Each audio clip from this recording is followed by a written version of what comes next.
Now, economic duress is another sort of smaller topic, I guess.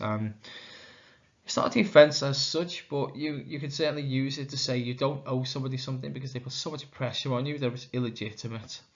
Now, it is where one party is coerced into a contract through a threat to a person's financial situation. So duress has the same meaning it does in criminal law, except it's threats to the wallet, isn't it, this time? What it means is, because of this, it undermines the concept of a fair agreement or a true agreement. You've got law care and the Sibi on the Sibiotra said economic duress is such a degree of coercion that the other party was deprived of free consent and agreement.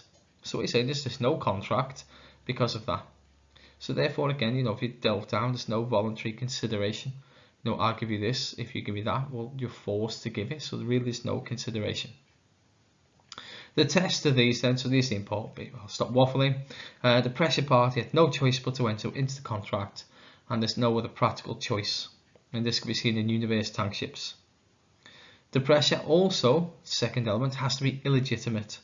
And to look at that, and this comes from the case of Powan, and you can look at the sort of 4 questions there to help you understand, is it illegitimate? So for example, did the person claiming to be coerced protest about the pressure? Did that person have any other available course of action that was reasonable? Was she independently advised? After entering into a contract, did she make steps to make it void? And not all of them need to apply, but the more that do, the more pressure is illegitimate. You just give more evidence. And finally, the pressure is the significant cause the claiming entering into the contract. So it might be a threat, but they've done it anyway out of their own free will. It needs to be the reason they've entered into the contract. And of course, the remedies for economic duress, so the contract will become voidable. The contract can be set aside as well, but rescission must be sought as soon as possible, so to cancel out the contract.